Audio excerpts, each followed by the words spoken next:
La pregunta es, bueno, ¿hay espacio para una relación estratégica, para una relación de mutuo beneficio? ¿Qué habría que hacer para ello? Bueno, ahí examinemos fortalezas, debilidades de cada cual, muy somera y hasta groseramente. Una economía que necesita crecer más del 8% hacia arriba para mantener constante la tasa de desempleo, dado el enorme flujo de personas que ingresan cada año a la fuerza de trabajo. Bueno, necesita mucha energía, necesita muchas materias primas, necesita mucho alimento. Y desde ese punto de vista, la subregión, América del Sur, tiene una gran ventaja comparativa.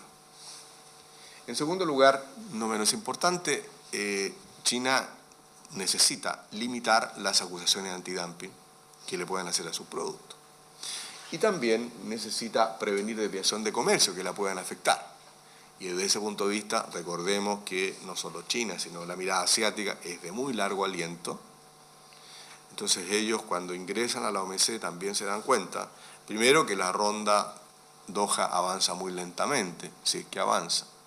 Y segundo, que en ese momento, 2001, estaba en plena gestación el proceso de Área de Libre Comercio de las Américas, negociación ALCA, ¿no es cierto?, que duró del 2000 hasta febrero del 2004 y que ahí está estancada.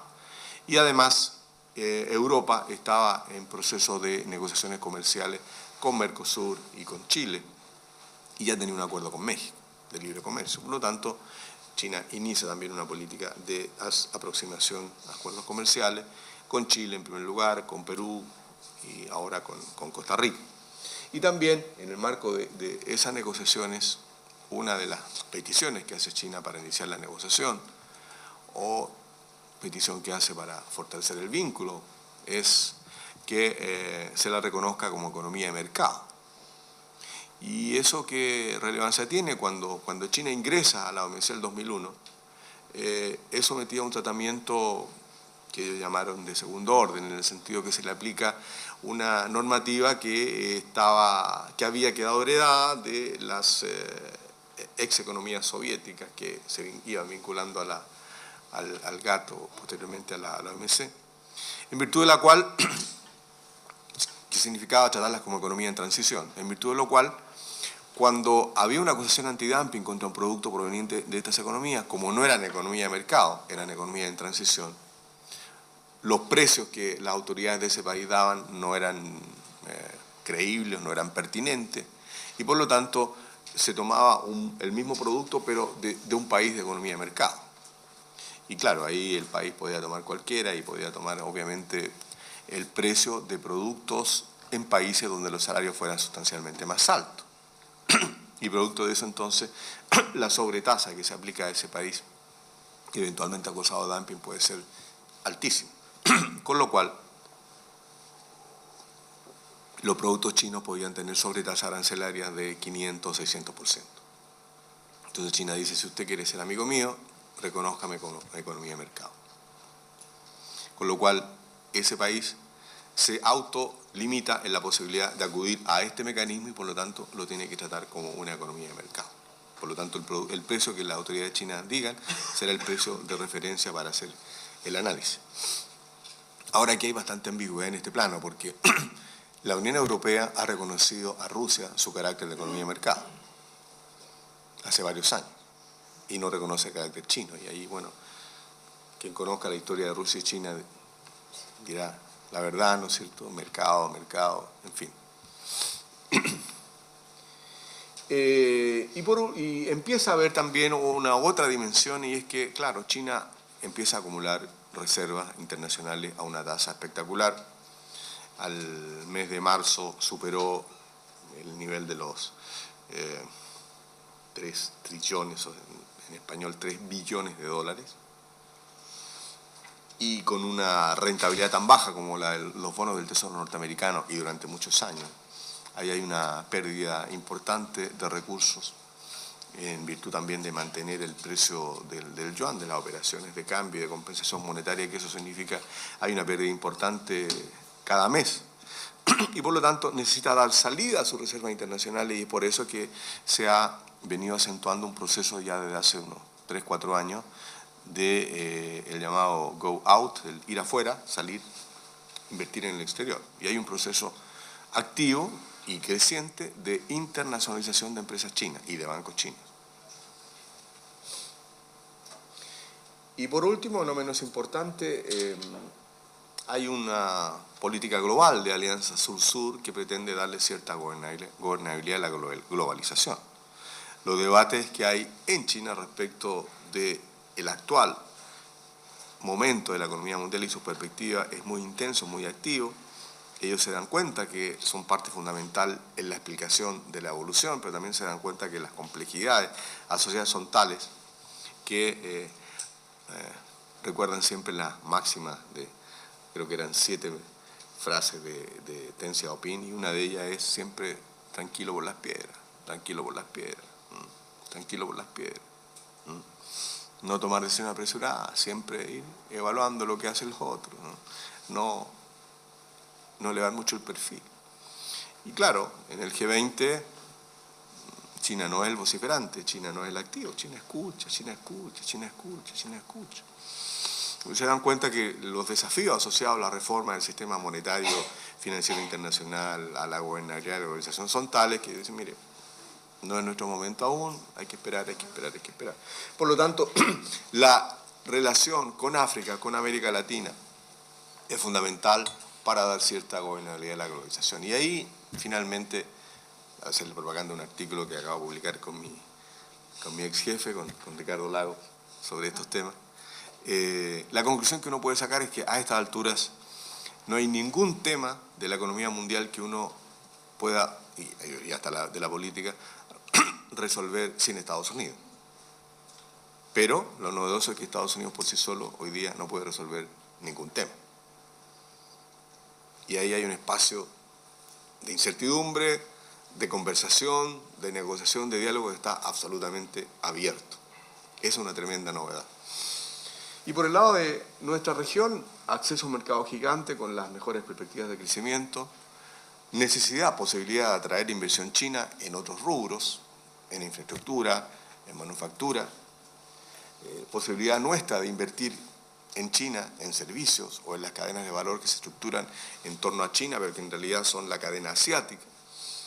Y por lo tanto, alianzas entre empresas chinas y latinoamericanas, buscando participar en esas redes asiáticas de valor, invirtiendo en China y en Asia-Pacífico, dado que todo nos hace pensar que el motor, el dinamismo de la economía mundial se desplazó definitivamente desde el Atlántico al Pacífico. La historia está pasando por allí.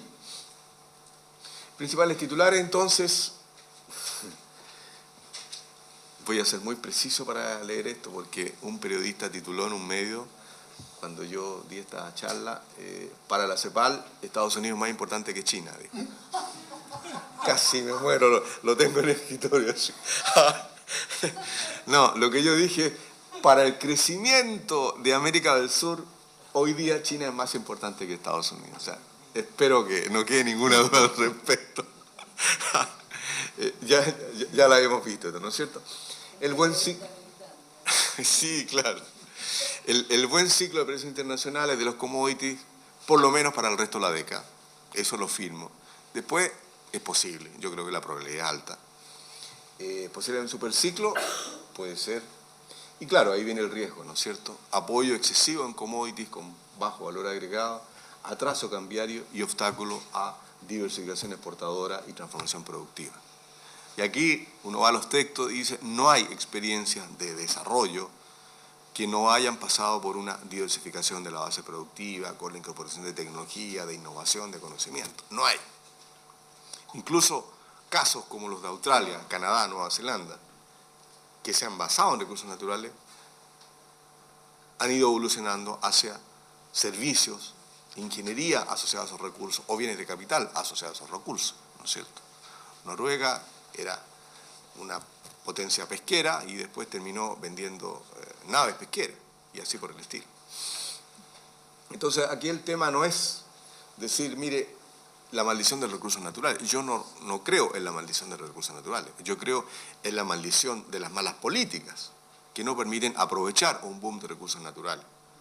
Porque la cuestión es, ¿qué hago con este boom? ¿No es cierto? Inversión en infraestructura, en innovación, en educación, en logística, en apoyo a las pymes para que vía su upgrading participen en cadenas de valor, regionales, subregionales, globales, en fin. Y claro, la gran duda es si estamos ingresando a un nuevo ciclo centro-periferia en el siglo XXI. Ahí hay una discusión, habrá que ver cómo esto evoluciona. Desafíos y propuestas, concluyendo: 50% de la exportación al Asia-Pacífico son cobre, básicamente. Y el cobre genera el 9% del producto, pero el efecto sobre el empleo es limitadísimo. Ilimitadísimo. Entonces, ahí hay un tremendo debate, ¿no es cierto?, respecto de si nos quedamos con la cuenta agregada o si vamos desmenuzando y viendo cuál es el impacto empleo, cuál es el impacto equidad que pueda tener ese agregado. El segundo gran tema es cómo vincular esta aproximación a China y el Asia-Pacífico con una agenda doméstica de innovación y competitividad. Si eso es lo que yo quiero promover, entonces, ¿cómo esto me ayuda? ¿Qué tengo que hacer para que efectivamente me ayude? ¿Qué tipo de alianza? ¿Qué tipo de política? ¿Qué tipo de coordinación interna entre agencias de gobierno, entre gobierno y privado debo hacer para aprovechar este impulso, estos recursos que se genera vía este boom para ir en esa dirección de innovación, competitividad? Y por lo tanto eso significa inversiones necesarias, urgentes, en infraestructura, en capacitación, innovación y reformas que estimulen la productividad, el clima de negocio. No ha parecido relevante, insistimos mucho en esto, en que hay que detectar cómo se organiza hoy día la producción en el mundo y en particular en Asia-Pacífico. Cuando China exporta, cuando se exporta desde Shanghái a Nueva York, a Ámsterdam, en realidad es toda Asia-Pacífico que está exportando a través de Shanghái.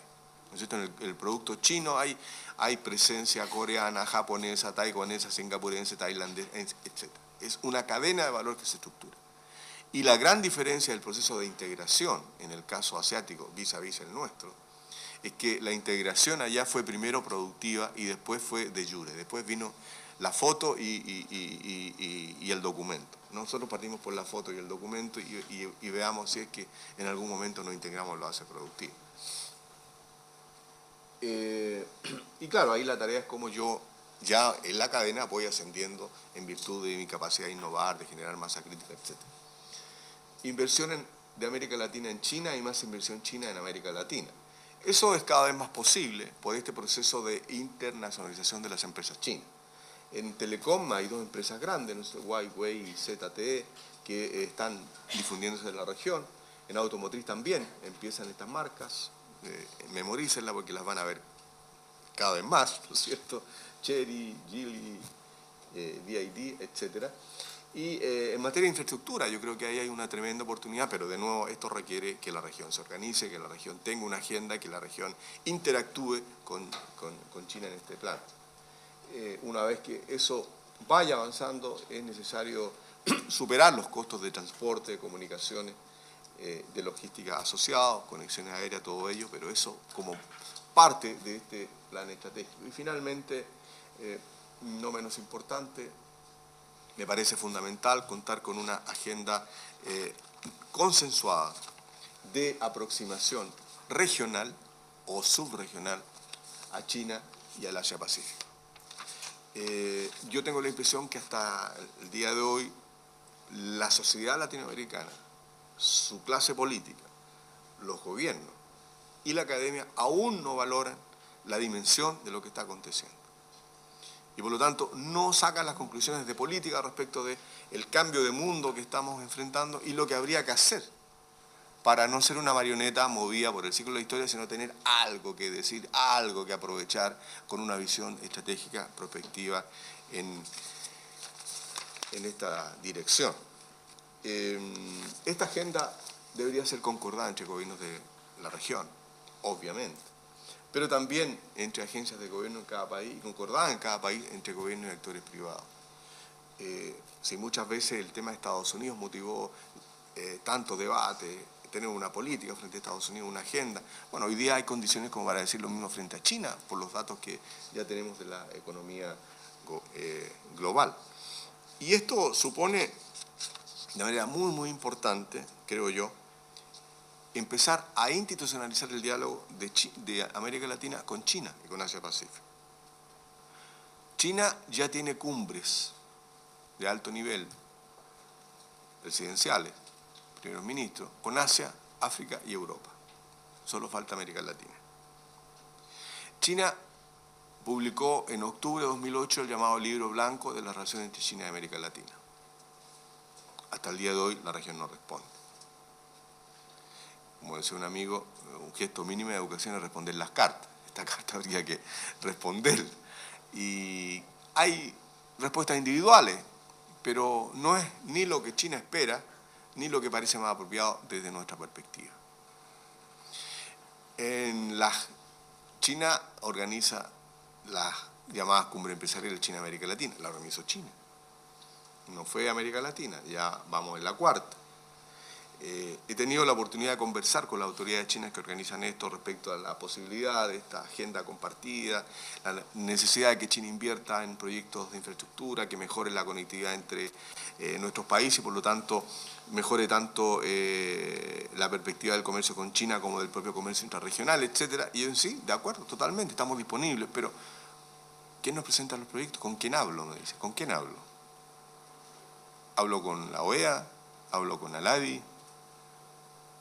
¿Hablo con la CEPAL? ¿Hablo con Mercosur? ¿Con quién hablo? Difícil respuesta. ¿Con quién hablo? Necesitamos establecer una base mínima de conversación y diálogo para decir, mira,